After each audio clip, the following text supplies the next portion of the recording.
빌립보서 2장 12절에서 18절에 있는 말씀 보겠습니다. 신약성경 319쪽에 있습니다.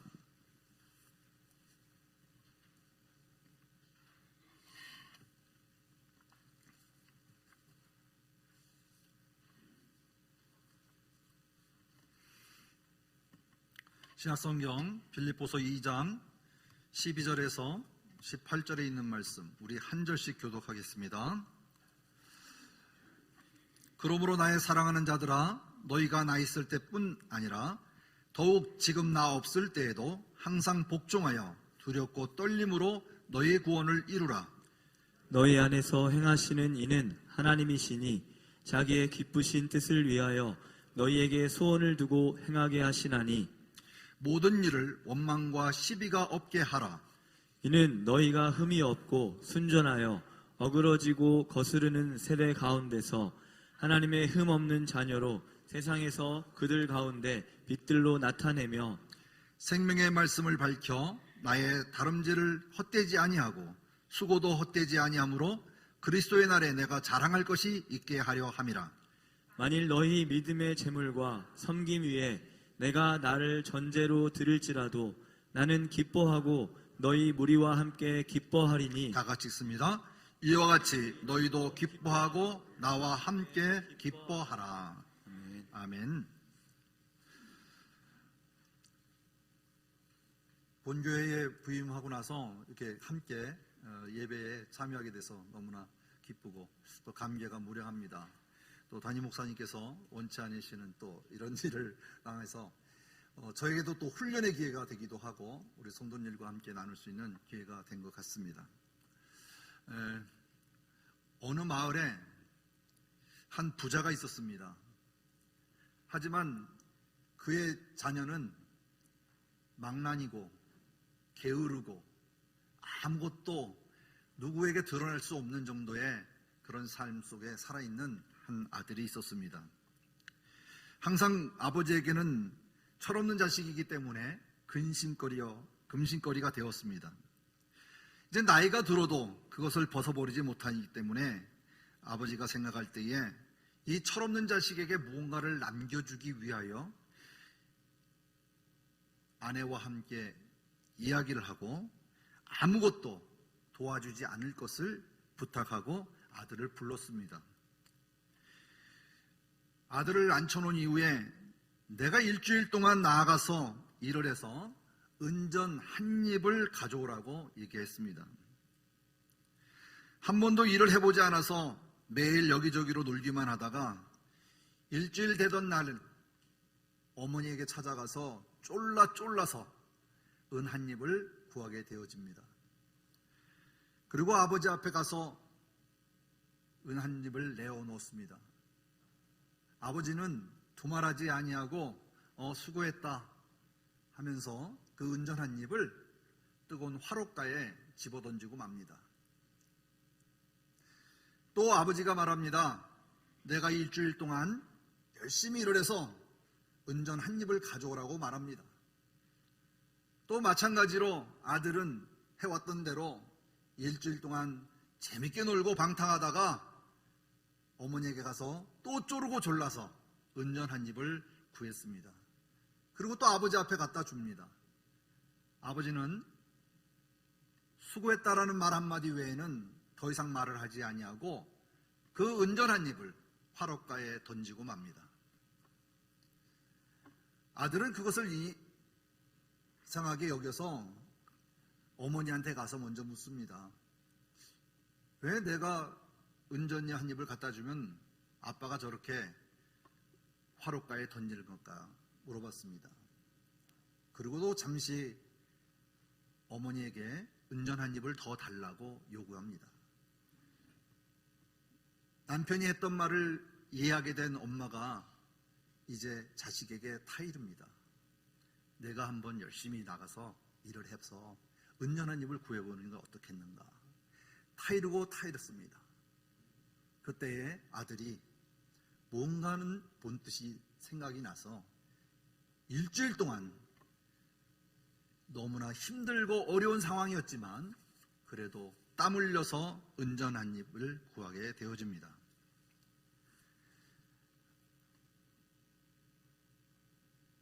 아버지 앞에 와서 또 은전 한 입을 내놓습니다. 이전과 달리 당당함도 있고 그리고 자부심도 있고 내가 이게 어떻게 해서 내가 버는 돈인데 하는 마음을 가지고 아버지 앞에 당당하게 은전 한 입을 내어놓게 되어집니다. 은전 한 입을 받은 아버지는 예전과 전혀 다름없이 또 화롯가에다가 은전 한 입을 던져놓습니다.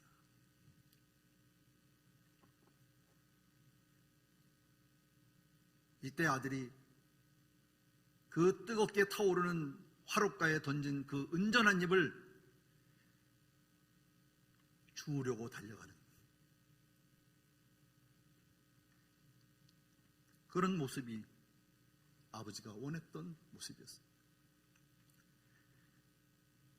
진짜로 내가 땀 흘려서 버는 돈이고 내가 정말 해오지 않았던 일들을 행해서 가져온 것인데 아버지가 어찌 저렇게 할 수 있을까? 울먹이고 말았습니다. 오늘 저는 이 이야기를 시작으로 삼아 은전 세입이라고 하는 예화를 통해서 자식을 향한 아버지의 마음을 조금이나마 이해할 수 있었습니다.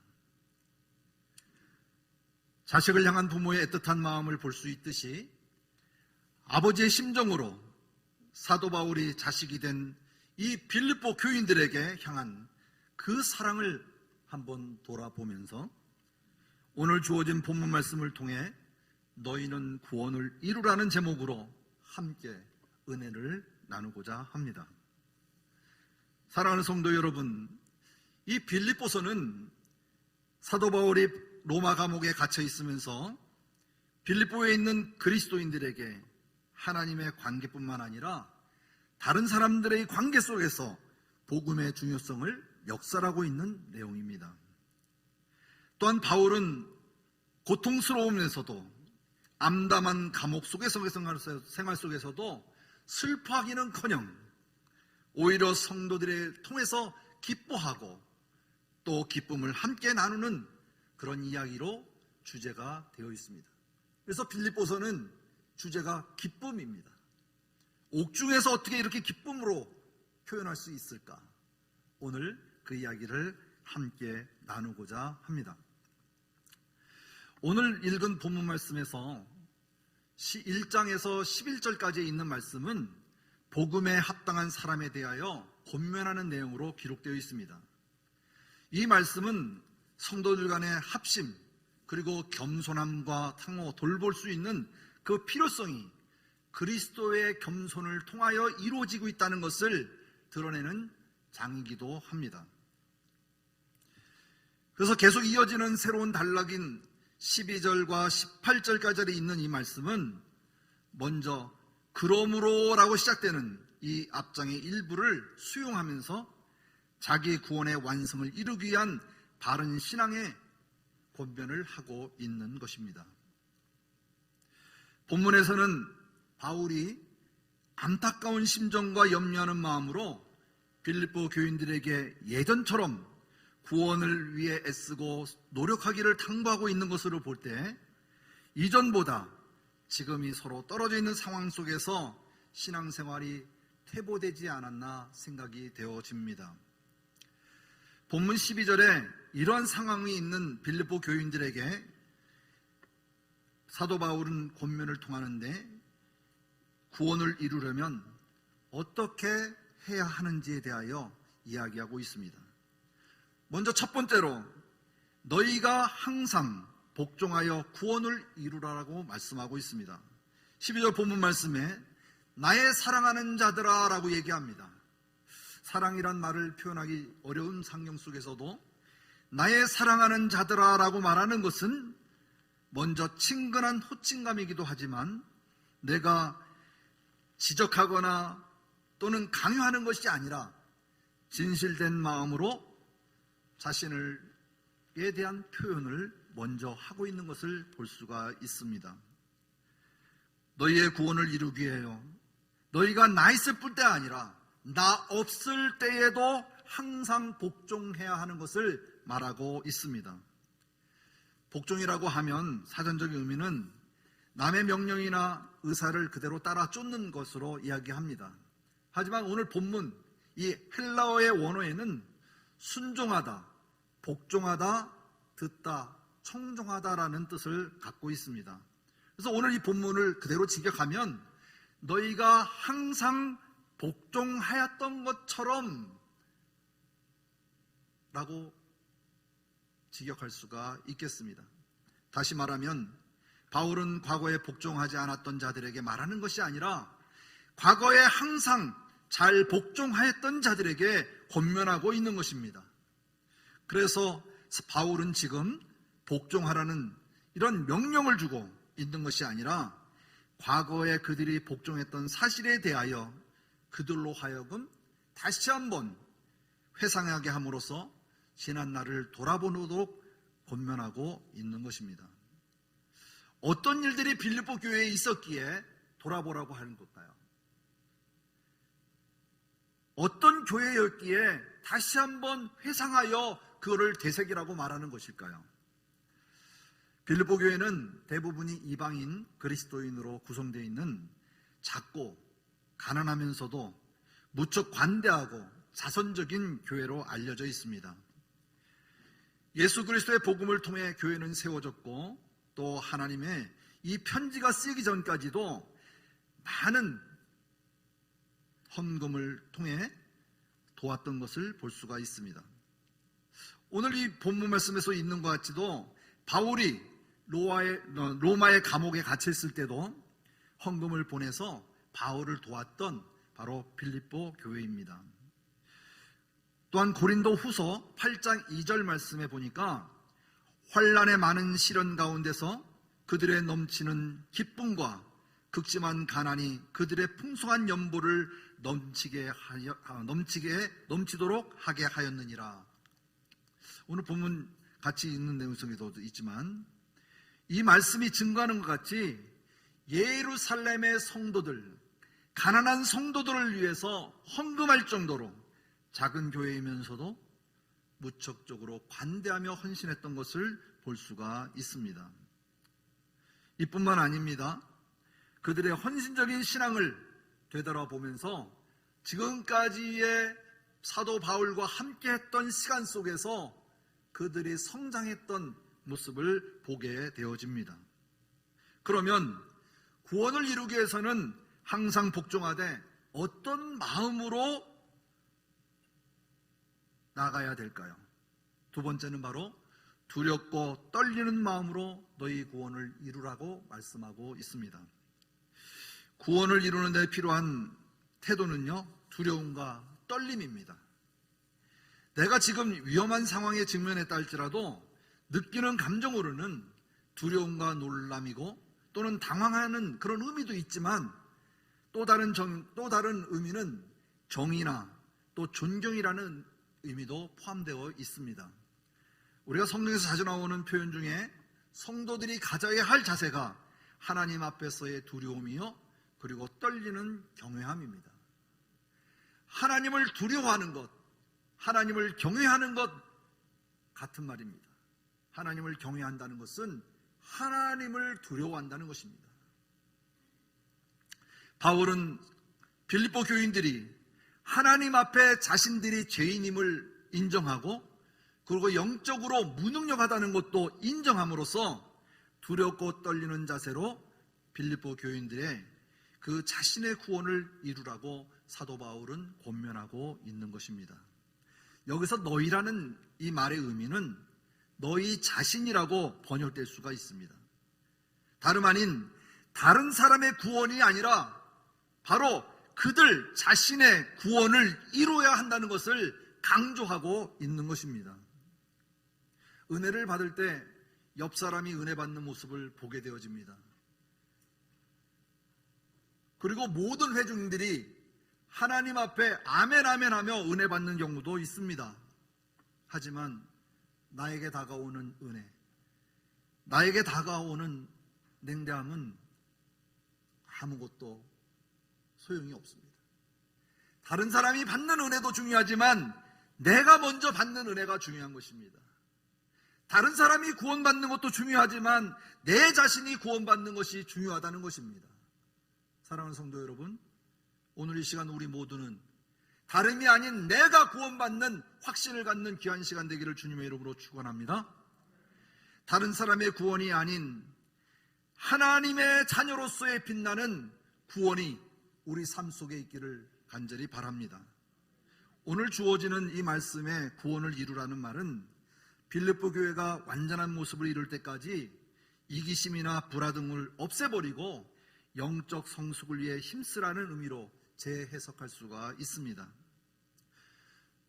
올해 표인 하나님을 가까이 하라 해서 우리가 볼 수 있듯이 우리 교회는 이보다 한 걸음 더 나아가 적극적으로 하나님을 어떻게 하면 기쁘게 해드릴까 라고 하는 생각을 갖게 한 것이 저의 마음을 울렸습니다. 아버지를 기쁘게 하려면 어떻게 할까요? 여러분은 어떻게 하시겠습니까? 아버지를 기쁘게 하려면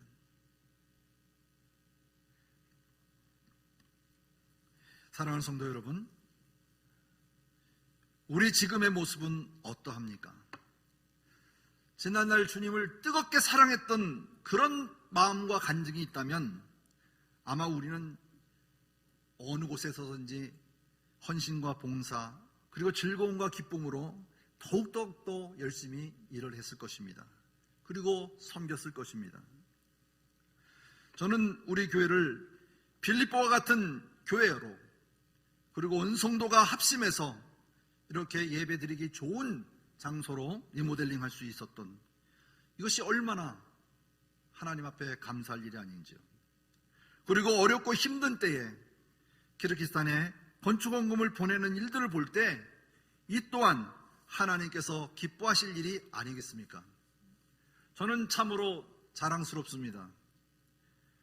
또한 이 또한 여러분의 대단한 열정과 수고도 저는 자랑하셔도 된다고 보아집니다.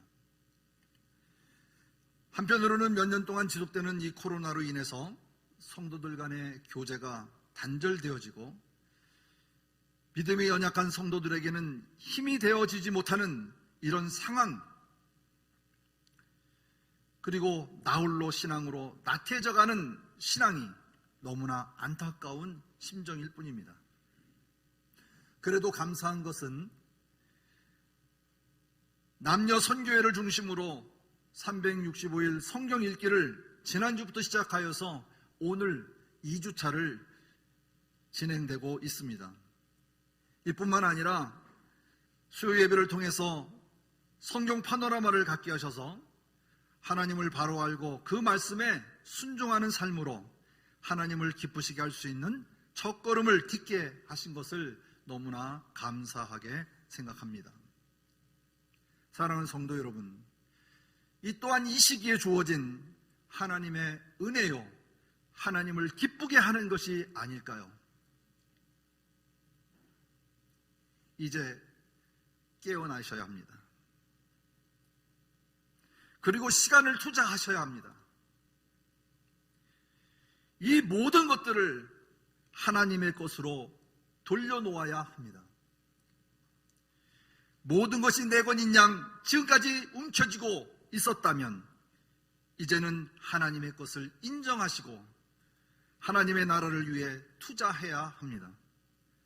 그래야 우리가 살 수 있습니다. 코로나로 인해 어려워진 환경이 힘든 것이 아니라 이로 인해서 내 신앙이 나태해지고 말씀과 멀어져가며 교회와 멀어져가는 그 환경이 너무나 괴로운 것입니다. 우리 담임 목사님께서 강조하시는 것 같이 광야에서 벗어나 젖과 꿀이 흐르는 가나안 땅에 들어가는 마음껏 찬양하고 하나님을 높이며 주님과 더불어 즐겁게 사는 그런 삶을 우리가 살아야 되지 않겠습니까? 우리는 코로나가 종식되어지고 이후에 이를 위해 우리는 준비하고 있습니다. 사회적 거리 두기로 멀어진 섬김과 나눔, 그리고 돌봄, 마음과 마음이 빠른 회복이 되어지고 영적으로도 우리가 말씀을 통하여 하루에 5분 정도를 투자하시면 어떻겠습니까? 말씀을 먹어야 삽니다. 내가 살아있는 것을 확인할 수가 있습니다. 사랑하는 성도 여러분, 바울이 빌립보 교인을 향해 지난 날을 되돌아보면서 항상 복종하여 두렵고 떨림으로 너희 자신을 구원하라고 말하고 있는 이 권면처럼 우리의 신앙도 과거에 열심히 했던 기억으로만 살아가고 있지는 않는지요? 혹은 그 뜨거운 마음으로 시작한 모든 일에 열정이 지금은 식어버리지는 않았는지요? 다른 사람이 아닌 내 자신을 돌아보면서 주님과 나와의 관계가 회복되었고 자신의 구원을 이루어 가시기를 주님의 이름으로 축복합니다. 오히려 지금 이 시간이, 지금의 이 시기가 나를 돌아보는 기회가 되었으면 합니다. 셋째로는 너희 자신을 구원을 이루는 데 있어서 원망과 시비가 없게 하라입니다. 14절 말씀에 모든 일에 원망과 시비가 없지 하라 라고 말씀하셨습니다. 당시 빌립보 교회는 거짓 선생들의 영향으로 인해서 공동체가 분열되고 야기되는 이런 원망과 시비가 일어났던 것으로 추측되어집니다. 빌립보서 3장 2절 말씀을 봐도 개들을 삼가하고 행악한 자들을 삼가하고 몸을 상해하는 일을 삼가하라고 말하고 있습니다. 여기서 원망과 시비가 없이 행동하라는 명령인데 두 가지 측면에서 살펴보면, 첫째로 광야에서 출애굽한 이스라엘 백성들이 그랬던 것처럼 어려울 때마다 하나님을 원망하는 그런 사람들이 되지 말고 하나님의 뜻으로 확인되는 모든 것을 반드시 즐거움으로 순종하라는 의미로 이해할 수 있습니다. 둘째로는 교회 안에서는 성도들 간에 어떠한 일에서든지 서로 원망하는 등 다투지 말라라는 의미로 이해할 수가 있습니다. 오늘 본문에서는 후자에 더 가깝습니다. 교회 안에서 성도들 간에 어떠한 일에서든지 서로 원망하는 등 다투지 말라는 것입니다. 하나님의 능력을 체험하지 못했거나 하나님의 전적인 만남이 없던 사람들에게는 이 원망과 시비가 교회나 개인에게 얼마나 악영향을 미치는지 모릅니다. 원망, 불평은 하나님의 인도하심에 대한 불만의 표시이고, 시비, 의심은 불신과 불안에 쌓여 주저하는 것을 말합니다. 따라서 그리스도인으로서 성숙해가는 길은 이런 장애물들을 다 없애버려야 합니다. 그게 바로 원망과 시비입니다. 세번역 성경에는 무슨 일을 하든지 불평과 시비를 하지 말고 하십시오라고 말하고 있습니다.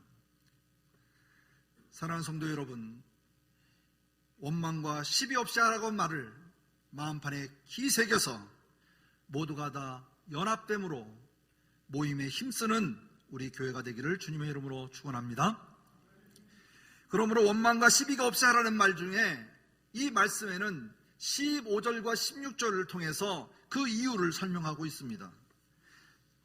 15절 말씀에 보면 이는 너희가 흠이 없고 순전하여 어그러지고 거스르는 세대 가운데 하나님의 흠없는 자녀로 세상에서 그들 가운데 빛으로 나타내며 라고 말씀하고 있습니다.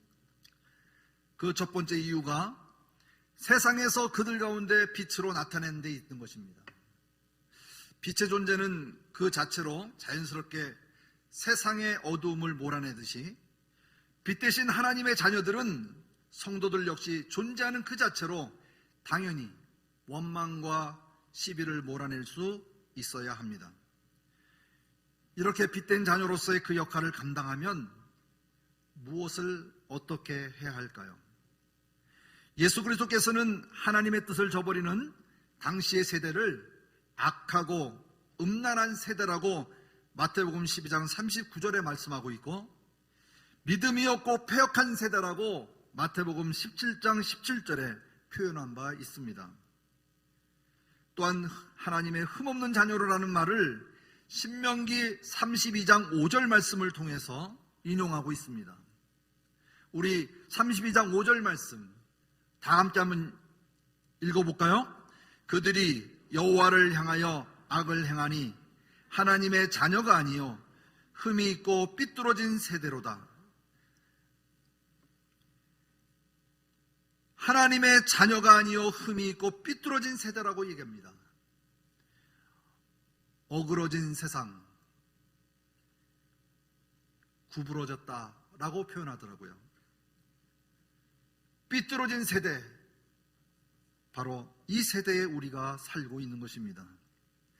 이 말씀을 바울은 자유롭게 이 신명기를 인용하면서 빌립보 교인들에게 말하자고 하는 것은, 과거 이스라엘이 어그러지고 거스르는 자들로 하나님의 자녀가 아닌 흠 있는 모습으로 살아왔지만, 너희는 그러한 세대 속에서 흠없는 하나님의 자녀로 살아야 한다는 것을 강조하고 권면하고 있습니다. 사랑하는 성도 여러분, 우리는 하나님의 자녀입니다. 우리가 진정 하나님의 자녀로서 흠없고 깨끗한 신앙인으로서 살아가기를 진정 원하십니까? 흠이 없는 삶은 바울이 강조했듯이 에베소서 2장 8절과 9절에 말씀하고 있습니다. 너희는 그 은혜로 인하여 믿음으로 말미암아 구원을 받았으니 이것은 너희에게서 난 것이 아니요 하나님의 선물이라. 행해서 난 것은 아니니 이는 누구든지 자랑하지 못하게 함이라 라고 한 것이, 인간의 노력이나 인간의 힘으로가 아닌 오직 하나님의 은혜로만 가능하고 오직 믿음으로만 그리스도 안에서 구원을 얻을 수 있는 것입니다. 바울은 빌립보 교인들에게 바로 이러한 하나님의 은혜 안에서 믿음을 통하여 흠없는 자녀가 되기를 권면하고 있습니다. 두 번째로는 원망과 시비가 없이 하라고 하는 두 번째 이유는 16절에 생명의 말씀을 밝혀 나의 다름질이 헛되지 아니하고 수고도 헛되지 아니하므로 그리스도의 날에 내가 자랑할 것이 있게 하려 합니다 말하고 있습니다. 그리스도의 날에 내가 자랑할 것이 있게 하려 함이라. 자랑, 생명의 말씀을 밝혀 나의 다름질이 헛되지 아니하고 수고도 헛되지 아니하므로 라고 말합니다. 생명의 말씀을 밝힌다는 말은 세상에서 빛된 행위를 말하고 또한 전도를 말함으로써 믿는 자로서의 사명을 다해야 한다는 뜻입니다. 다시 말하면 세번역 성경에는 생명의 말씀을 굳게 붙드십시오 라고 말합니다. 생명의 말씀을 굳게 붙들어라. 복음을 전하는 자가 먼저 자신이 하나님의 진리를 알고 굳건한 확신을 가진 상태에서 합당한 삶을 살아야 된다는 것을 강조하고 있습니다. 전도라는 것은 참으로 쉬우면서도 어렵습니다. 어떻게 보면 외치는 자의 소리는 누구나 다 용기만 있으면 할 수 있습니다. 하지만 삶으로 보여주는 전도는 참으로 쉽지 않습니다. 그리고 오랜 시간이 걸립니다.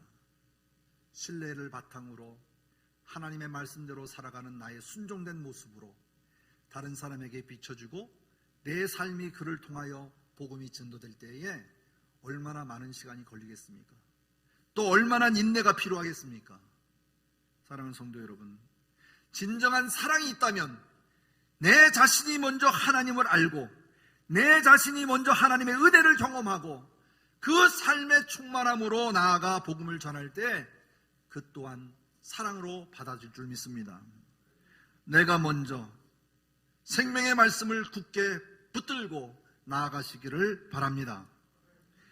이어서 주는 말씀은 나의 다름질이 헛되지 아니하고 수고도 헛되지 아니한다라는 말은 자신에게 있어서 복음으로 양육받은 성도들이 세상에서 빚된 행위와 복음을 전파를 통해서 제자로서의 사명을 다한다면 사도 바울 자신도 하나님 앞에 섰을 때에 부끄러움 없이 설 것이라고 말하고 있는 것입니다.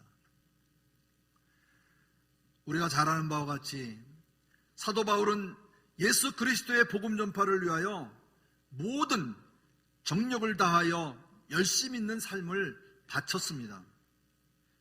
그런데 만일 그러한 그에게서 양육받은 성도들이 세상에서의 빚된 삶을 살지 못하고 또한 복음을 증거하는 삶을 살기에 무기력하다면 그가 수고했던 그게 무슨 의미가 있겠습니까?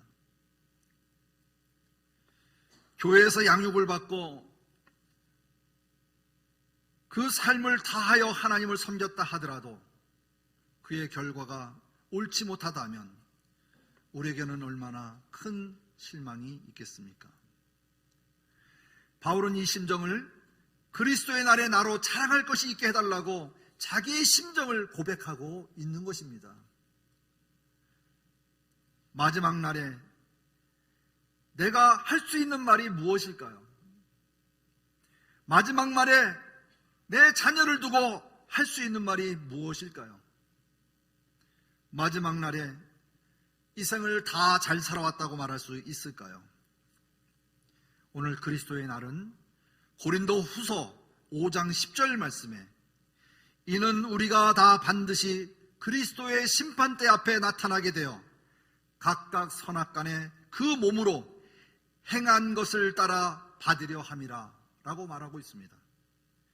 그리스도의 재림의 때에 최후 심판대의 날로서 계시록 20장 12절 말씀에 보면 나는 크고 흰 보좌와 거기에 앉으신 분을 보았습니다. 땅과 하늘이 그 앞에서 사라지고 그 자리마저 찾아볼 수 없었습니다. 나는 또 죽은 사람들이 큰 자나 작은 자나 할 것 없이 다 그 보좌 앞에 서 있는 것을 보았습니다. 그리고 책들을 펴놓고 또 다른 책 하나를 펴놓았는데 그것은 생명책이었습니다. 죽은 사람들은 그 책에 기록되어 있는 대로 자기들의 행위대로 심판을 받습니다. 세 번역으로 성경을 읽어보면 너무 쉽게 와닿는 것을 볼 수가 있습니다. 사랑하는 성도 여러분, 자랑할 것이 있게 라는 말은 비난받아 마땅한 헛된 교만이거나 또는 자랑할 것을 자기 자랑을 했을 때에 이런 이야기를 들을 수가 있습니다. 하지만 오늘 본절에서는 빌립보 교인들이 하나님에 대한 명령에 복종하며 순종했을 때에 사도 바울이 그들이 지금까지 행하였던 자부심과 그리고 정당한 자랑을 의미하고 있는 것입니다.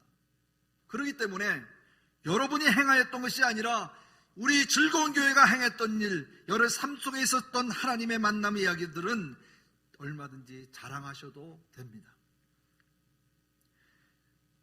데살로니가 성도들 또한 그리스도의 재림의 날까지 자신의 자랑의 면류관이라고 표현할 정도로 우리 보고 우리를 향한 하나님의 영광이고 기쁨이라고 말하고 있습니다. 데살로니가전서 2장 19절 말씀에 보면 우리의 소망이나 기쁨이나 자랑의 면류관이 무엇이냐? 그가 강림하실 때에 우리 주 예수 앞에 너희가 아니냐? 너희는 우리의 영광이요 기쁨이라고 말씀하고 있습니다. 말씀으로 잘 양육된 성도는 목회자에 있어서 주님 앞에 서는 날 자랑의 증거가 될 줄 믿습니다. 우리는 하나님의 자녀로서 생명이 되시는 주님의 말씀을 날마다 묵상하면서 그리스도의 날에 우리 모두가 함께 기뻐할 수 있는 구원에 힘쓰는 우리 모두가 되기를 주님의 이름으로 부탁을 드립니다. 마지막으로 지금까지 구원을 이루려고 하는 목적을 살펴보았습니다. 하지만 진짜 구원을 이루어야 하는 이유가 본문 13절 말씀에 기록되어 있습니다. 감춰둔 비밀과 같이 13절 너희 안에 행하시는 이는 하나님이시니 너희 안에 행하시는 이는 하나님이시니라고 말하고 있습니다. 내 스스로가 아니라 내 자신이 아니라 구원을 이루게 하시는 분은 누구라고요? 바로 하나님이라고 하는 것입니다. 바로 그 기쁘신 뜻을 위하여 너희의 소원을 두고 행하신다라고 말씀하고 있습니다. 사랑하는 성도 여러분, 성도가 두렵고 떨림으로 구원에 이뤄 나가는 것은 그들 안에서, 우리 안에서 하나님께서 거하시면서 그의 기쁘신 뜻을 위하여 소원을 두고 행하고 있기 때문입니다. 다시 말하면 성도님들이 하나님 안에, 하나님이 내 안에 거할 때에 이 구원이 이루어질 수 있는 것입니다. 하나님께서 선한 목적을 따라 우리를 인도해 가시며 또한 우리를 통해 일하심을 우리는 믿습니까? 아멘. 우리는 믿음을 가진 사람들이며 하나님의 자녀이심을 믿으십니까? 우리는 믿음을 가진 사람이고 하나님의 자녀임이 분명합니다. 확실합니다. 너희 자신의 구원을 이룰 만한 하나님의 자녀임이 분명합니다. 이로 인해 예수님께서 나를 위해 십자가에 달려 죽으셨고 사망에서 생명으로 우리를 인도하여 주신 주님이야말로 우리의 구원자이심이 우리는 날마다 감사하며 날마다 열심히 있는 헌신의 삶을 살아야 할 이유가 아니겠습니까? 사랑하는 성도 여러분, 우리 안에 행하시는 하나님, 나와 동행하시는 하나님, 나와 함께 자고 먹고 일어나 행동하는 바로 하나님이심을 우리가 감사해야 할 줄 믿습니다. 이제 이 시간 말씀 마치겠습니다. 너희 자신의 구원을 이루라는 말씀의 본문을 살펴보았습니다. 먼저 드린 예와 같이 자식을 향한 부모의 마음을 볼 수 있듯이 아버지로서 사도 바울이 자식된 빌립보 교인들에게 향한 그 사랑을 표현하면서 우리에게 말씀하시는 원망과 시비가 없이 우리 모두가 한마음 한뜻이 되어 달려갈 길을 다 간 후에 그리스도의 날에 주님 앞에 서서 내가 흠없이 하나님의 자녀로서 서로 섬기며 열심히 살아온 날들을 주님께 고하게 될 때 우리 모두가 함께 기뻐하는 성도님들이 되시고 내일을 향해 비전을 품고 한 걸음 한 걸음 주님께로 나아가는 축복의 통로가 되시는 성도님이 되시기를 간절히 축복합니다. 아멘. 우리 이 시간 자리에서 일어나셔서 결단의 기도와 찬양과 기도로 마치겠습니다.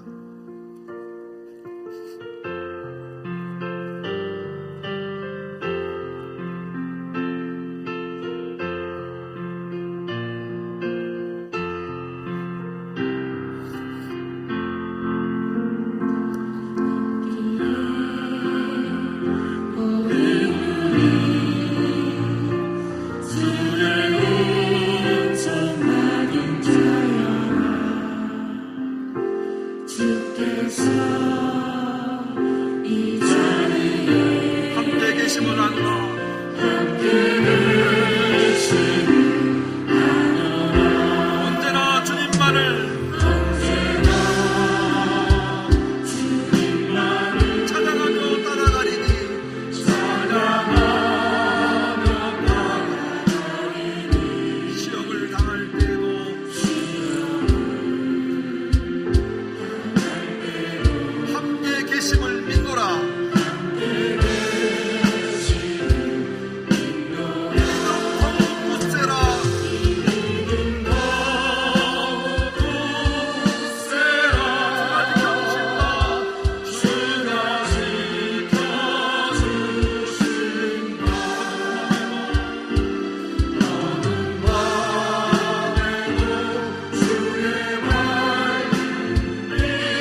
떨림으로 구원에 이르기를 원합니다. 모든 일에 원망과 시비가 없게 하여 주시고 어그러지고 거스르는 세대 가운데서 하나님의 흠없는 자녀로 이 세상에서의 빛들로 나타내게 살게 하여 주옵소서. 사랑 안에서 내 안에서 일하시는 하나님 오하시는 삶을 살게 하여 주시고 하나님을 가까이 하는 삶이 되도록 깨어있는 성도가 되게 하여 주시옵소서. 이로 인하여 그리스도 안에 자랑할 것이 많은 성도의 삶이 되게 하여 주시옵소서. 우리에게 복된 하루의 삶이 되도록 인도하여 주시기를 간절히 원하오며 살아계신 예수 그리스도의 이름으로 기도드리옵나이다. 아멘. 주기도문 찬양하시겠습니다.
지금은 우리 주 예수 그리스도의 은혜와 하나님 아버지의 그 풍성하신 사랑과 성령님의 교통하심과 내주 충만한 역사가 오늘 이 시간 내 자신의 구원을 이루어 하나님을 기쁘게 해드리고자 다짐하는 예배자들의 머리 위에, 코로나로 어려움을 겪는 이들을 위해, 그리고 각 가정과 일터와 섬기는 교회와 이 나라 이 민족 위에 지금부터 영원토록 함께 하시기를 축복하옵나이다.